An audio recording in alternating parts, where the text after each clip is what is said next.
on your world.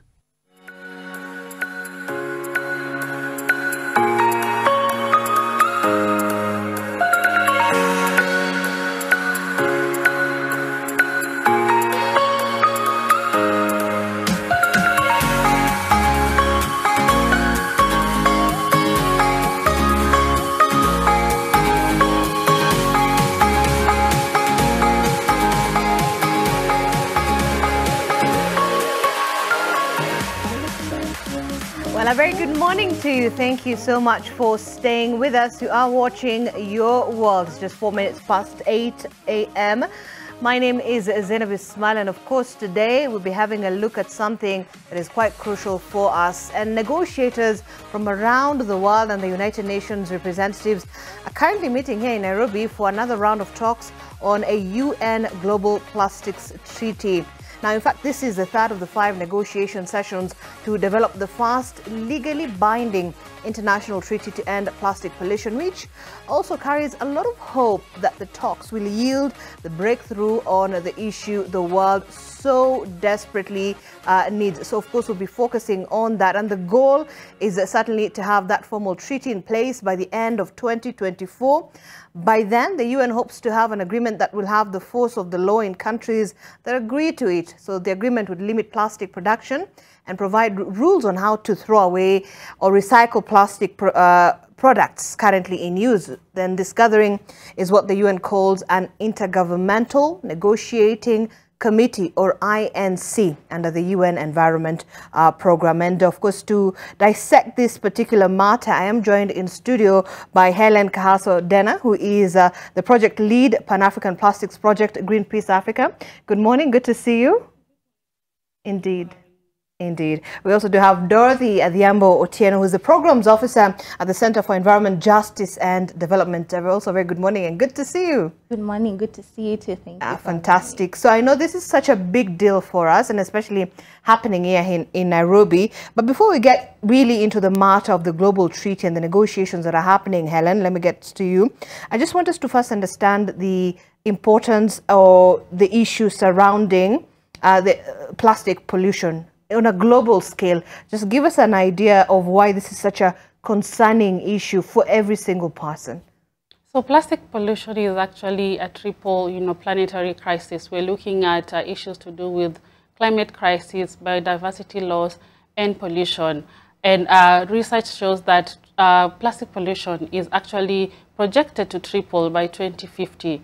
If you look at all over across the world, Africa, and even here in Kenya, there's a lot of plastic pollution. Look at, our drainage system, look at our marine ecosystem, look at landfills, your Dandoras and others.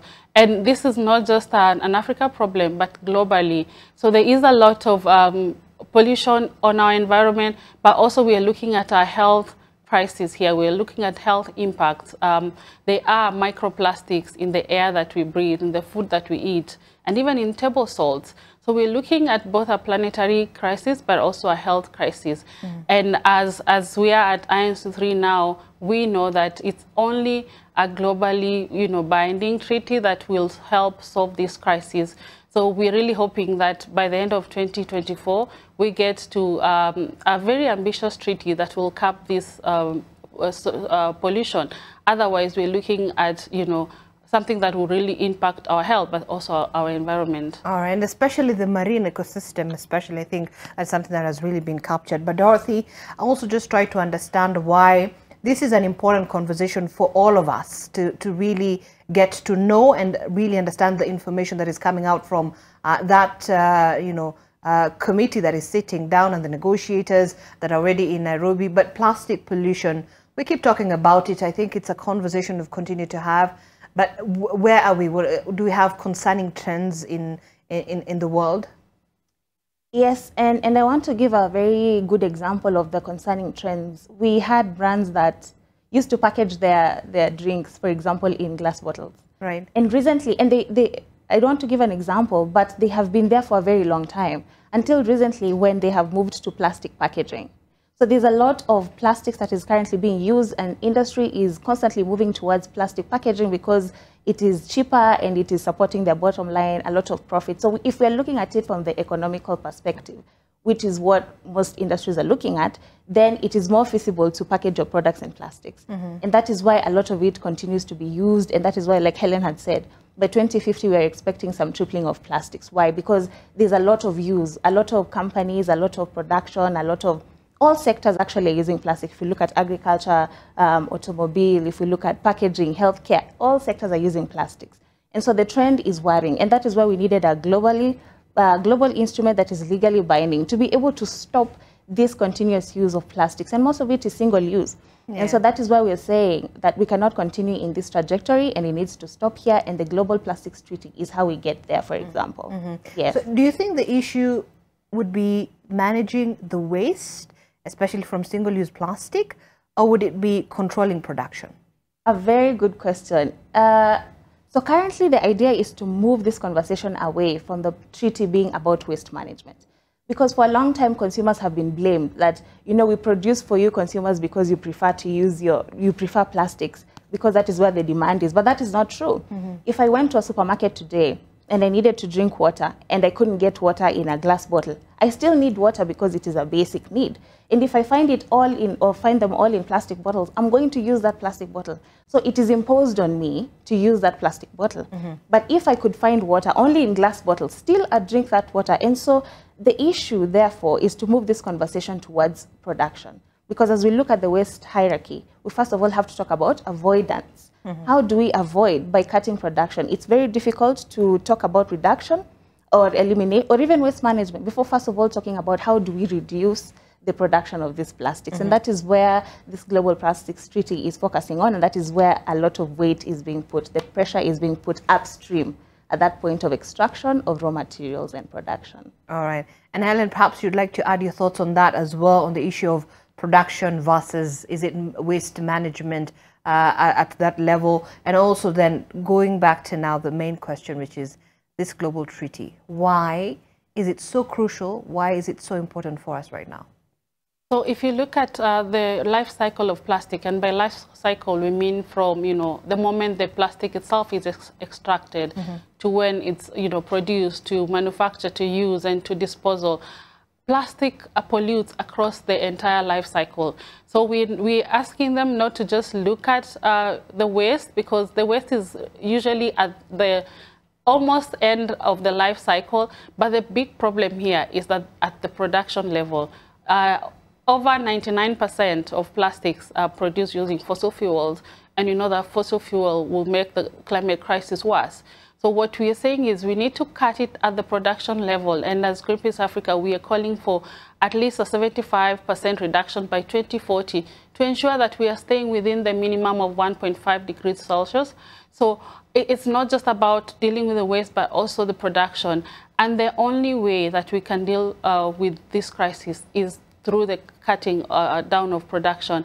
And the global treaty is the only solution to this, simply because we've seen that different countries have come and, you know, maybe put bans or policies within their own countries to limit plastic production.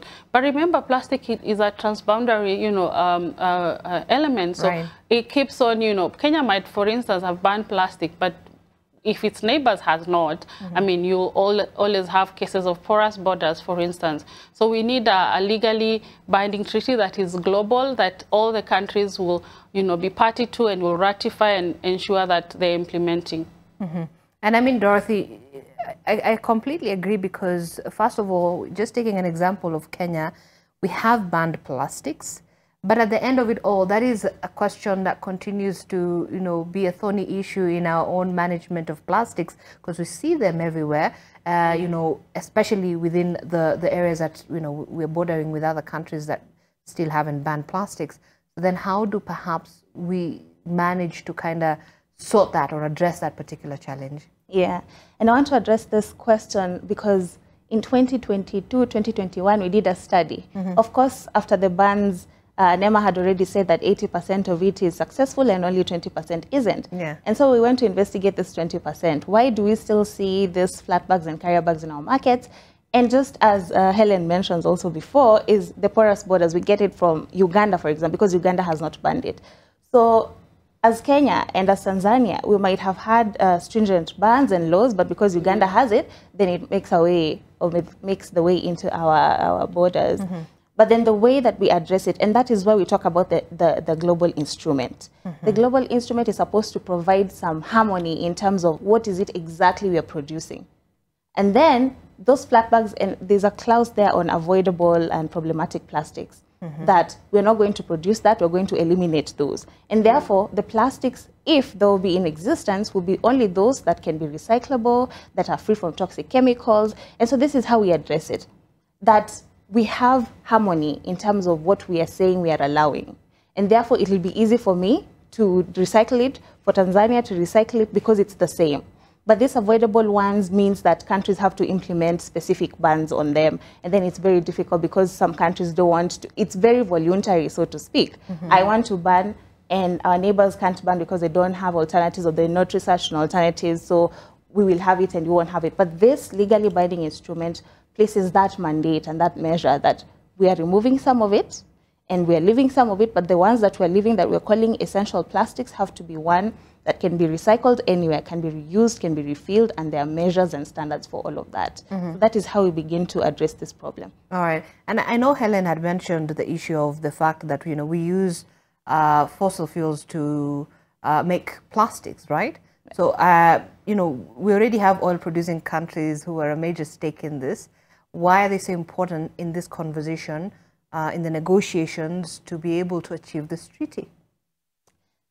So when we talk about why we need a legally binding instrument that is global, is because even as we talk about the life cycle of plastics, we have extraction of raw materials, which is extraction of fossil fuel, and then we have production, which is where chemical additives are added, and then we have at this midstream where we have consumer use, and then we have at the end of the life cycle where now we have waste management and issues of transboundary movement of waste and recycling.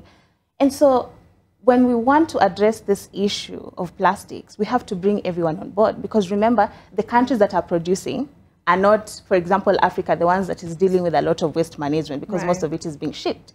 So all of us have to sit together so that as Africa, we articulate our issues and say that we are dealing with waste management issues, but it's not a problem that we have caused because we are a net importer of plastics and chemicals in them. And therefore, these countries that are big producers have to sit and we have to agree that you're going to reduce because this is the impact that it has on our environment. So everybody needs to sit there. Us talking about it from a perspective of we are tired of receiving plastics with chemicals and receiving waste, transboundary movement of hazardous waste coming into our borders, and it is perpetrated by country A, B, C, and D because you're producing it and you're adding chemicals in it. So it's a conversation that cannot only be had by, for example, a single country. It needs all of them to sit together and decide and put measures on A, B, C, and D, on all of these issues that are found in the zero draft, whether it's chemicals, whether it's reduction production, whether it's exemptions, waste management, extended producer responsibility, just transition of workers, you know. And if I talk a little bit about the just transition issue, there are this community of people, vulnerable communities called waste pickers, and they're the ones who handle a lot of waste. Waste pickers. Yes, they're the waste pickers, right? And so just because they're not formal or formalized, they are ignored. Yet they're the ones who do a lot of household collection where municipalities and counties are not able to do it. So the conversation about this global plastics treaty is that there are some countries that believe that they don't have waste pickers, even though they have waste pickers. And so we have to bring the realities of Africa to this conversation, and they bring the reality into this conversation, but we have to agree on a consensus that cannot happen individually. Each country cannot address plastics issue. And even to bring it home, when you talk about transparency, because as I use a plastic container, I don't know what constitutes of it. I just know that it is 99% plastic, I mean fossil fuel, and 1% chemicals. I don't know what chemicals, I don't know what polymers have been put in there, and therefore, I cannot say as Kenya, or the leadership of Kenya cannot say that I'm going to ensure that there is transparency. How?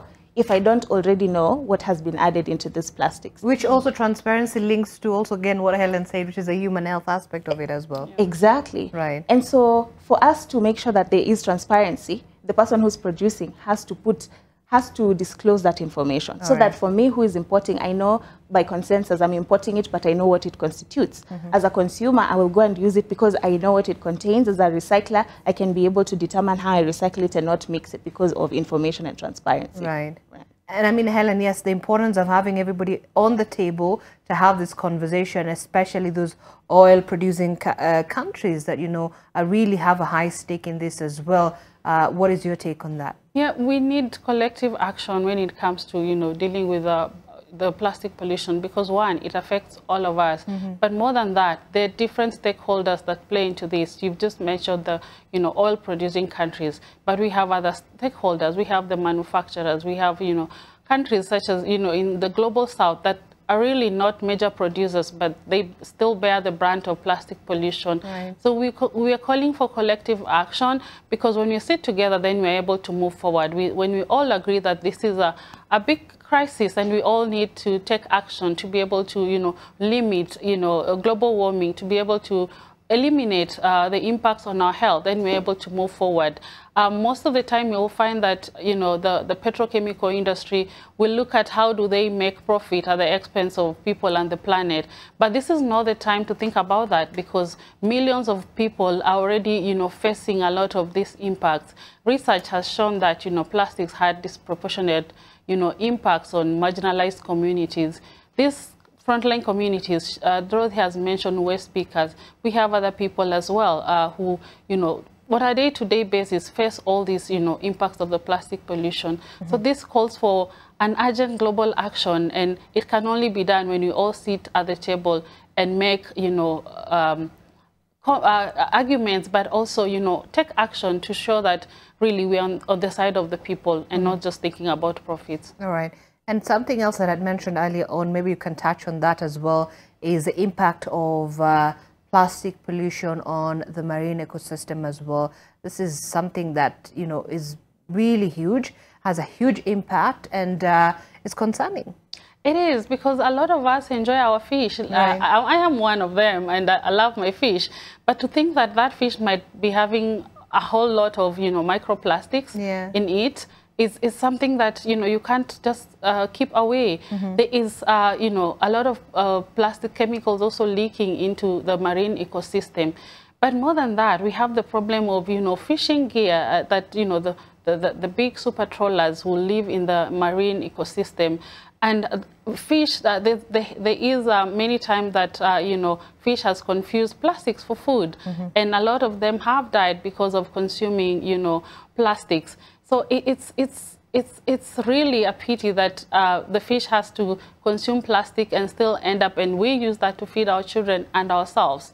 So we're saying that we need to eliminate this problem, because at the end of the day, whatever we do, you know, here will end up in the marine ecosystem, will end up in our food, will end up in our body, and that's, I don't think we want that in our, I mean, it's going to be a big health impact on everyone. So we all need to work on this and cap production and be able to, because the moment we cap production, then we are sure that there will be no waste that will be leaking into the marine ecosystem. All right, but we must agree that, first of all, plastic is, we cannot escape it in our daily lives. At some point, we still have to use plastic. So is it, what is the issue? Is it the single-use plastic that is the issue? Or is it using plastic that is sustainable? I don't know. Where do we create that balance? So I completely agree. There are some plastic that we cannot really avoid. Like if you go into the, you know, health sector, for instance, there are plastics like, you know, things like gloves that you really cannot, you know, do without. So that is given, and that's there. But we also have these problematic single-use plastics. I'll give you a very good example.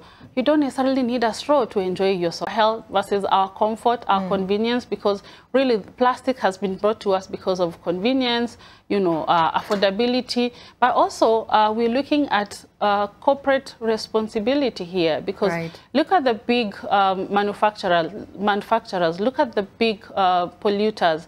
They're the people who bring these plastics into us. They want to make a lot of profit. What we are telling them to do is look at alternatives to plastics, look at refill and reuse models.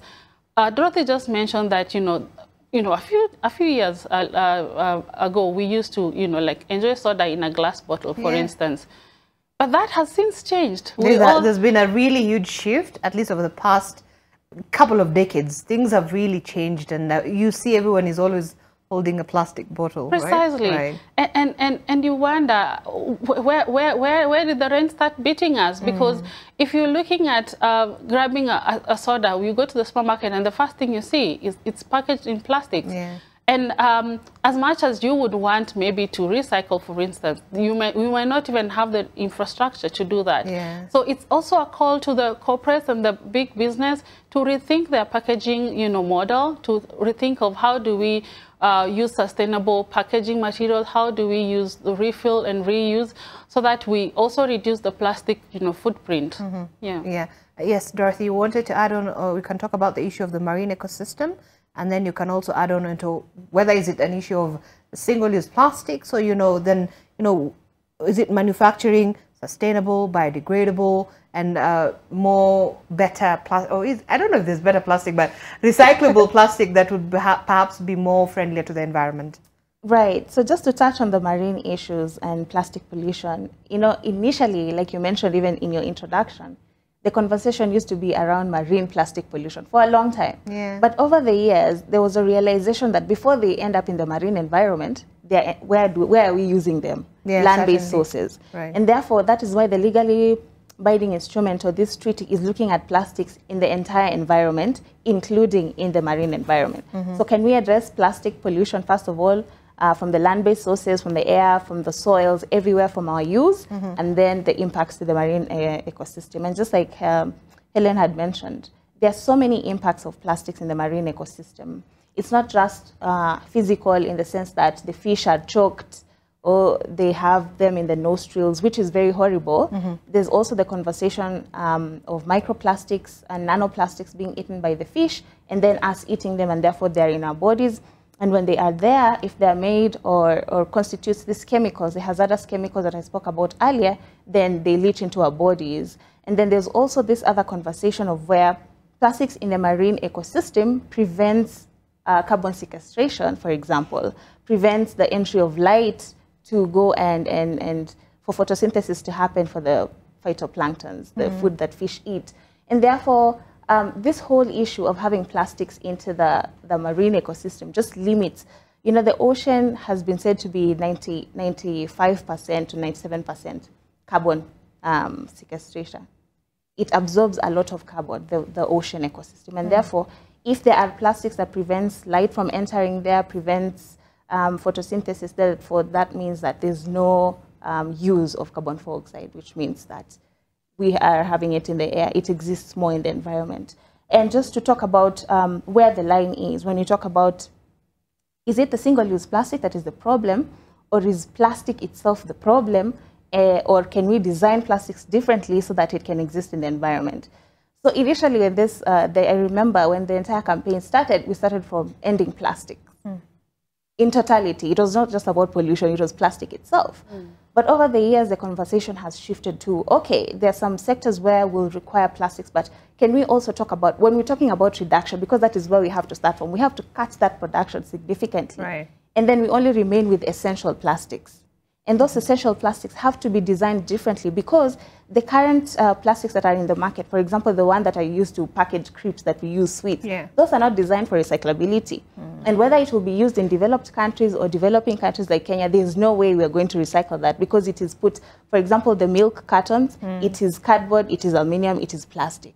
So how are we going to separate that? And then how are we going to recycle that? It's very expensive and very difficult. So first of all is to reduce, and then we do away with avoidable plastics. And this is where the conversation of a baseline has to come in. We have to assess where are the areas we are using plastics, and which one of those do we need to prioritize for elimination, and which ones do we need for a while. And therefore, how do we design those ones that are essential properly so that they can exist in the systems and the value chain for as long as possible? So this is how the conversation is moving forward. All right, and I want us to hold on to that as we take a short break here on Your World. This is Your World NTV. You can talk to us on our social media platforms at NTV Kenya. You can also X me at Zainab Ismail. We'd love to hear your thoughts on this particular matter. Let's take that break. We're going to be back in a short while.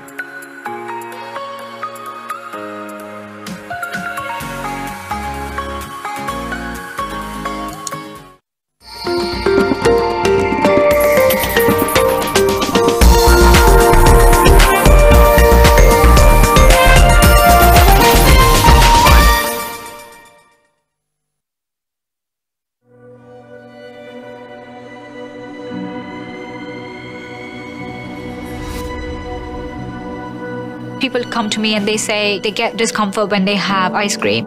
Can you imagine that? Avoiding having cold ice cream. Sensodyne gives you long-lasting protections against sensitivity. And people come in and they're like, oh, it works. I can have ice cream and I'm not in any discomfort. I recommend Sensodyne because it works. It's brilliant. It feels so fresh, fresh, fresh. Always fresh. Nivea Fresh Deo. Now with new InfiniFresh technology. Antibacterial power with 48-hour protection and long-lasting freshness. Nivea Fresh Deo. Feel fresh in every moment. Worried about dark marks and looking for suitable products? Melano-CC is the secret with a unique formulation of pure vitamin C. Not all vitamin Cs are the same. Pure vitamin C has amazing penetration power. Combines pure vitamin C and E for a spotless skin. The Spot Essence is a light serum, quickly absorbed to clear dark marks. Rich moisturizing cream is a gel cream type that deeply hydrates and prevents dark marks. I highly recommend Melano-CC for healthy and happy skin. Roto. 1, 2, 3, 4.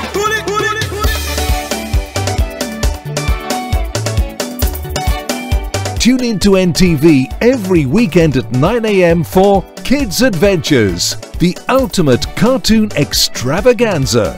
Don't miss the laughter, fun and magic. Selfish, selfish, selfish, selfish. Selfish, selfish, selfish, selfish, selfish, hey. And it's not just about entertainment, it's also about teaching valuable life lessons. Let's practice sneezing into your elbow. Achoo! Yay! You did it! I'm going to show you how to decorate a bottle using glitters. Let's go.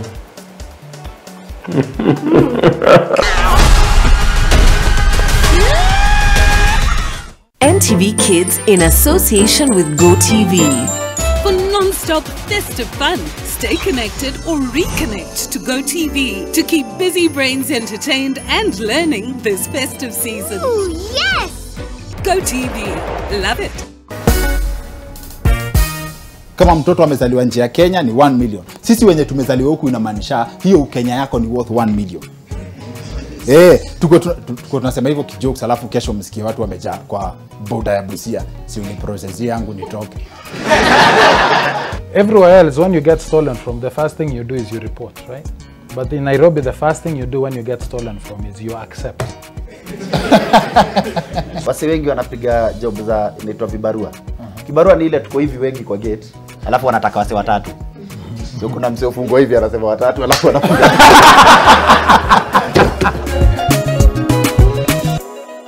And people come in and they're like, oh, it works. I can have ice cream and I'm not in any discomfort. I recommend Sensodyne because it works.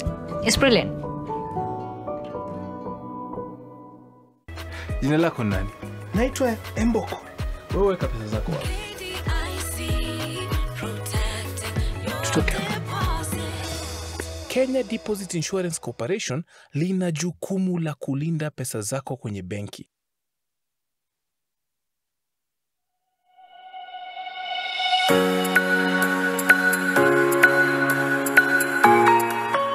All right, welcome back to the program. You are watching Your World this morning as we take a look at the round of talks that is happening here in Nairobi on trying to combat plastic pollution and trying to get to a global treaty. But before that, and still sticking to matters of the environment, there is something happening at the Nairobi National Park. Of course, this is the inaugural Earthwise Summit 2023, and our sustainability and climate editor Zainab Bondati is now joining me live from Nairobi National Park just to give us an idea, a glimpse of exactly what is happening there and why this is important. The theme of this summit being bridging generations for sustainable change. Very good to see you, Zainab. Just tell us what is happening there. Give us an idea. What do we expect to see?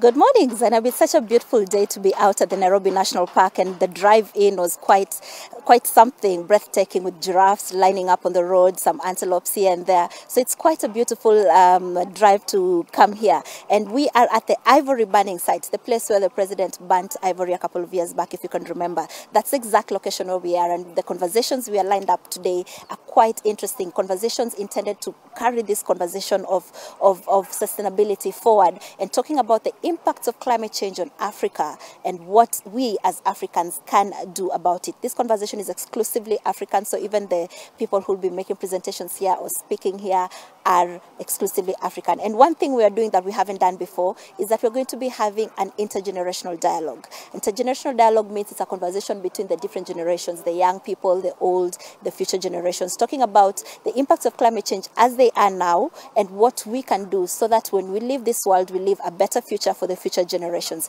So as the day goes by, we're going to be having these conversations about Earthwise. And as you said, this is the inaugural one. We'll have another one next year and the year before. And to keep this brand Earthwise alive, we have the Earthwise show on TV that already is going into its 16th episode, talking about the triple planetary crisis of pollution, environmental degradation, and climate change. So now we're taking all those conversations from the Earthwise show and bringing them here. And we have a high-level panel of various experts in their fields, and so we'll be live from 9 a.m. at this location to have these conversations about climate change, the impacts of climate change, coming right after the African Climate Summit and just before the COP28, talking about what we need to take to the COP28 as Kenyans and as Africans, and how Africa's young people can be involved in these conversations. There have been conversations about young people and even indigenous communities suffering some of the worst impacts of climate change, being the people who live with nature and in nature, and what roles they can play as the people who are there on the ground, what roles they can play in climate proofing themselves and climate proofing the future of this conversation and the future of this country. And we also have community members from the Ogiek community who will be joining this conversation. Right now, the Ogiek community is being evicted from the Mau forest, and they say that their land rights have been violated in the process of those evictions, which the government said is to protect the forest, but the community says even as you protect the forest, you need to observe our rights. So these are some of the conversations we are going to be having here from 9 a.m. all the way to 4 p.m. live from the Nairobi National Park. So when you're done in studio, Zainab, I invite you to bring your guests over here and yourself. Come over here, let's look at the animals and let's have these Earthwise conversations so that when we close this day, we are all Earthwise for a better Kenya and a better Africa, Zainab. Fantastic, Zainab. And indeed, as you say, once we're done with the show, we will be, I'll try to convince my guests this morning, see if we can come to the Nairobi National Park where the first summit, Earthwise 2023, is happening. All the best, and certainly looking forward to the conversations that you've prepared for us, Zainab. All right, that's our sustainability and science editor, Zainab Wandati. They will be hosting that summit. It is an entire day, so you can certainly keep an eye on that as well. And of course, as we continue to have this conversation towards developing the first legally binding international treaty to end plastic solution, certainly communities have to be part of that conversation as well, Dorothy. So perhaps you can give us an idea of then what are the most impactful ways individuals and communities themselves can be able to help in reducing their plastic footprint as well, because this isn't, yes, it's a conversation that we're having at such a high level, but it still goes down to the people it affects the most, which, you know, it's us, the individuals, the people who are out there. We all have a role to play, like you rightly mentioned. So it's not just the member states or the big polluters, but even individuals like you and I can do, you know, a number of things to reduce our plastic footprint. And these things can be, you know, as simple as, you know, carrying your own, you know, refillable water bottle every time, you know, you're going out there. There is this thing that, you know, you being seen with a plastic bottle looks fancy. Not anymore, because, you know, a lot of that, I mean, most of those bottles will actually go down the drain and will end up in the, you know, in the landfill or in the ocean. So these are some of the things, you know, carry your own bag when you're going to the supermarkets. Making sure that you're very conscious about, you know, your own plastic consumption. And more than that, coming together as communities, we've seen that, you know, different communities have come together to also look at how do they ensure that they're also looking for alternatives to plastics. And you have, I'll give an example of Kenya, women groups that are making baskets that could be used, you know, every time you go for shopping. To go with your, it's called kiondo. Yes. So you carry and you make sure that this the one you, every time you go to the market, you have your it, kiondo, right? Exactly. Right. And that is becoming the norm because, you know, as much as, for instance, Kenya banned single-use carrier bags, right. we have this, what we now call uhuru bags, but they're also not biodegradable. So it seems like we replaced one problem with another. So my call for communities, for individuals, is that they should also look at what they're doing in terms of their own efforts towards reducing their own plastic footprint. And it doesn't have to be, you know, rocket science. It's just the simple things. Right. Yeah. And suddenly, Dorothy, then how, also from your perspective, how can we be able, as individuals, as, you know, Kenyan citizens from across the continent as well, globally, support this international efforts, you know, in curbing plastic pollution? And then also, how can we be able to sort of advocate the success of this treaty, which hopefully would be, you know, legally binding by the end of next year? Right. So I think that as citizens, we're looking at it from different perspectives, right? Individuals, civil society organizations, right. businesses. And when we dissect that conversation, as civil society, one of the things that we have been able to do, just as others have, is research. Are we doing enough research? Are we looking at the chemicals that are in our plastics? And are we using that information to advocate for sustainable measures? Right. So that as the decision makers is there negotiating the plastics treaty, they are making informed decisions, but that is based on science. As businesses, like Helen had mentioned, when I go to the supermarket, for example, I need to be able to not be able to find plastics, but nowadays I continuously see in supermarkets that now we have those sisal bags coming back, which is fantastic. And even the refillables, I go to a supermarket now and I see that the nuts are packaged in these refillable places, so there isn't individual packaging for them. They will just scoop some for you and put for you in a brown bag, something like that. So the systems are slowly shifting. As individuals, it's my choice. Yes, I'll go to the market, but I can carry my own lunchbox where that mboga will be put. I don't have to go and ask that woman who's selling the vegetables to put it in a plastic bag. Because sometimes we put them in such positions, to be honest, that we'll not buy from them just because they don't have anywhere to package for us. But ourselves, as we go to buy them, we can carry our own sustainable packaging, reusable packaging, and make sure that they can put them for us in those places. And as waste pickers, most importantly, is that they play their part as well in rediverting this plastics back into the value chain. So there are so many aspects of looking at it from the community perspective. But even another important aspect is being present in those negotiations. There's a difference that I will take the microphone and say, as a community, as a person who lives next to the ocean, I have seen I have done cleanups today, and tomorrow I wake up in the morning and see that plastics have come back into the shores that I cleaned yesterday. It's impacting me, it's impacting my livelihood, it's impacting tourism and how I make money and make my livelihood out of it, and therefore there's something that needs to be done. So those voices are important in all aspects, in social media, in the negotiation room itself, and in businesses, and those have to be expressed in whichever manner that is possible, through stories, all kinds of aspects. In the ongoing INC3 right now, do we have those voices in the conversations that is happening in Nairobi? Do we have them? Can we, you know, get to understand where their perspectives are when it comes to this whole matter? Yes, there are. We have a scientist coalition who are talking about the science of it. Why do we need to reduce? Why do we need to remove plastics from the production of plastics, chemicals from production of plastics? We have youth who are saying we are tired of this situation, and they're from the developing countries, and they're saying we are tired of this colonialist way of looking at it, that you can just ship waste into African countries and for us to deal with it. And we have a group of coalition of organizations that are talking about us also eliminating but cutting down production, removing chemicals. We have a group of waste speakers there who are talking about just transition. How do we move? Because there's this conversation that they have depended so much on plastics, and so when you cut plastics, you affect their livelihoods. But they're saying we support that there needs to be a reduction, but we also need for the conversation to include how do we move from here? If there are no plastics, if they're reduced, what are the measures that countries are taking to make sure that we are not left behind, we're not left out of the conversation? So there are very many groups.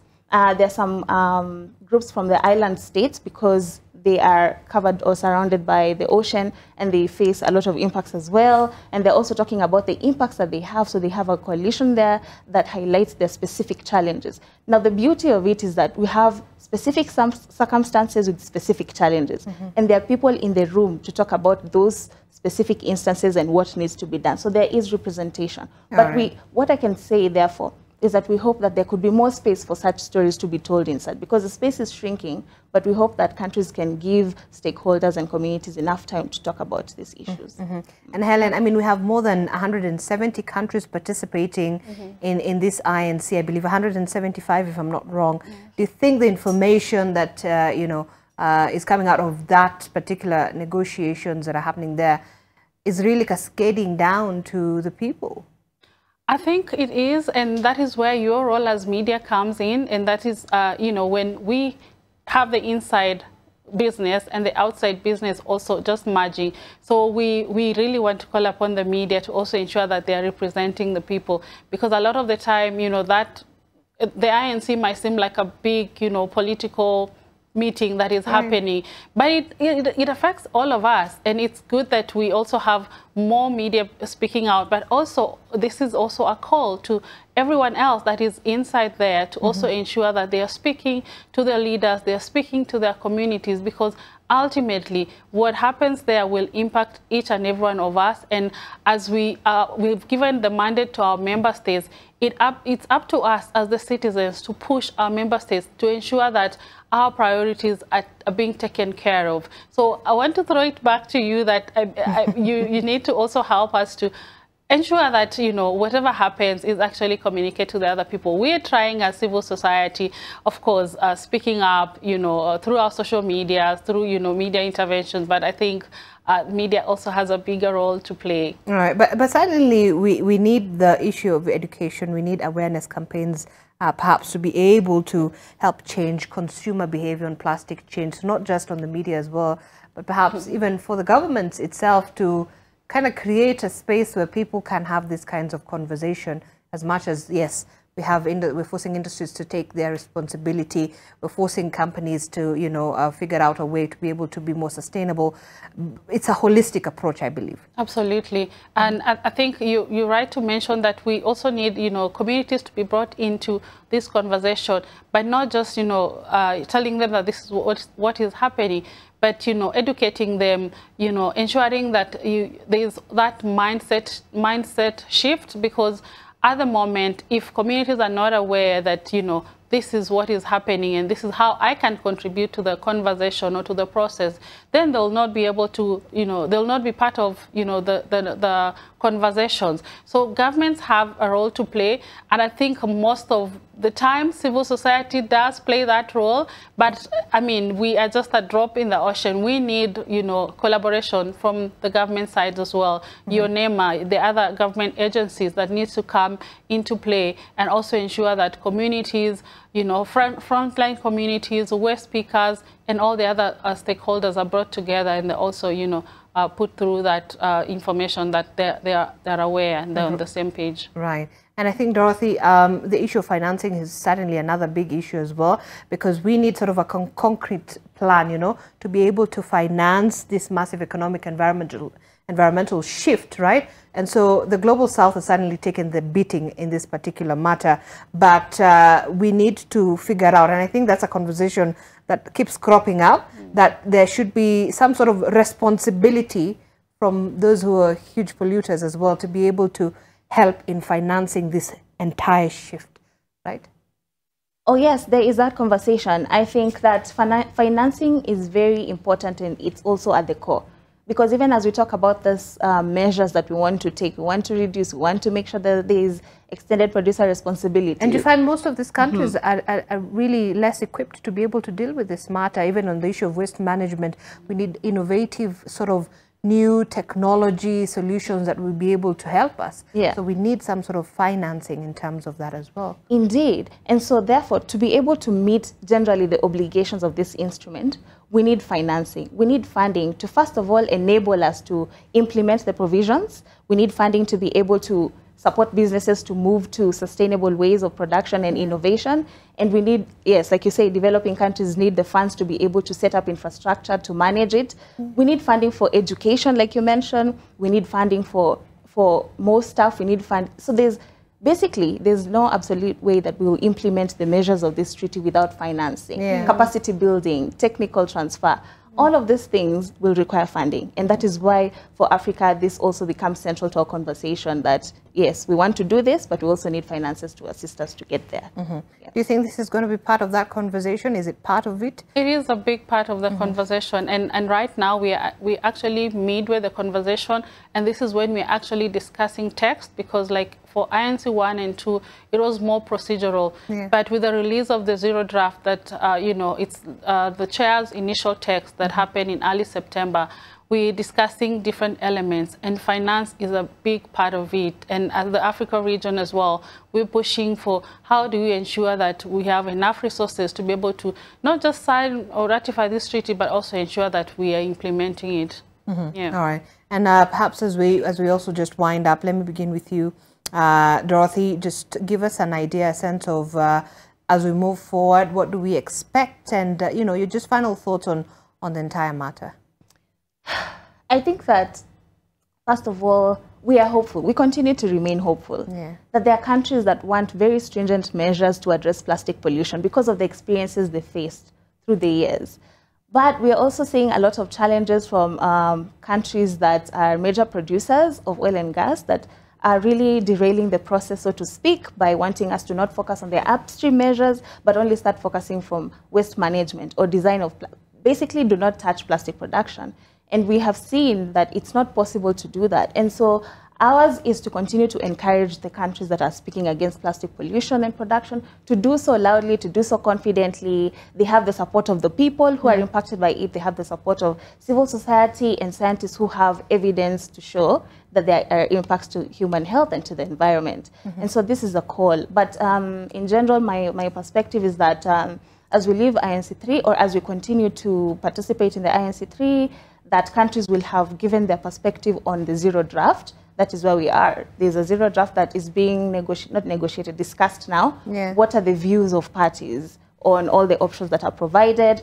And that will be summarized, and that is what will be looked at again. So at this point, we're just looking at text. So let me just get this right. So at INC3, we have all these solutions on the table, right?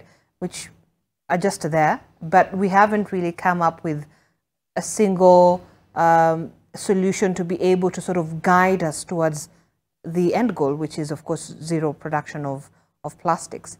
But am I correct? Well, what we have right now is that zero draft text of the treaty.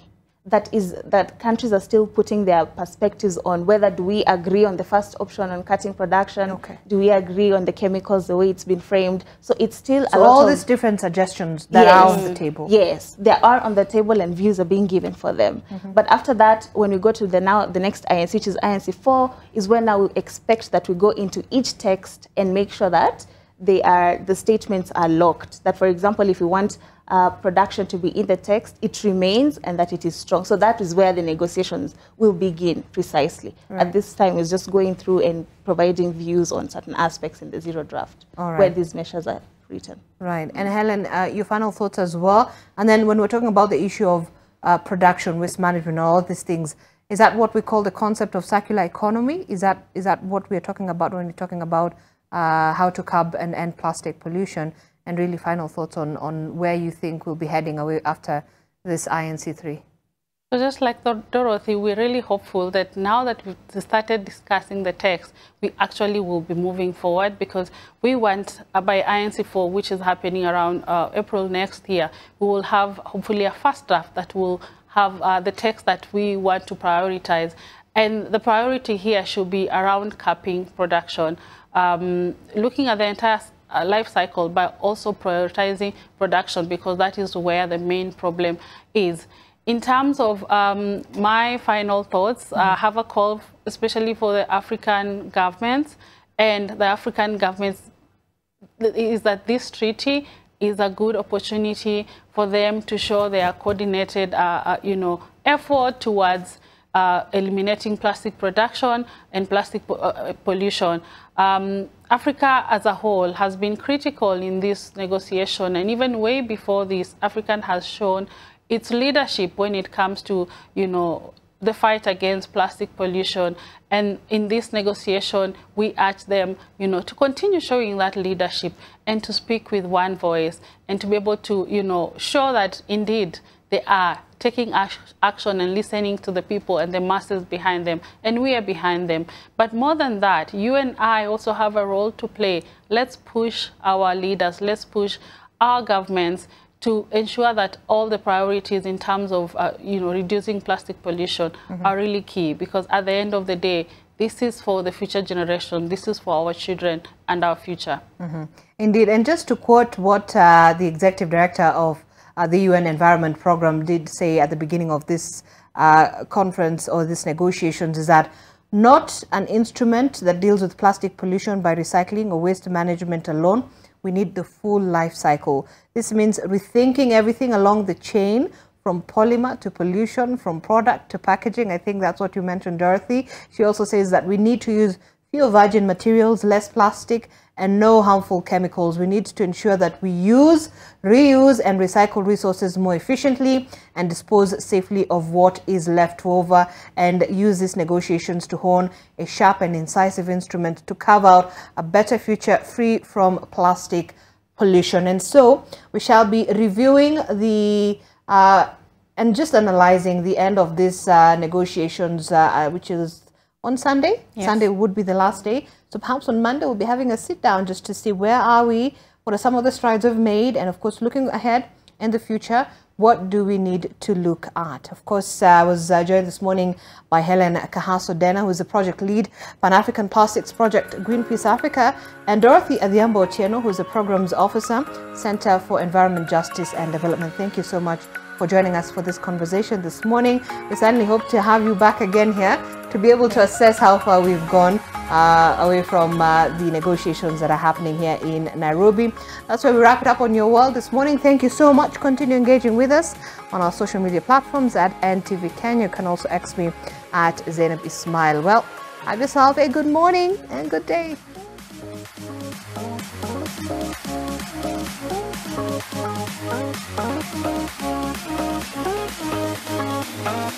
Thank you.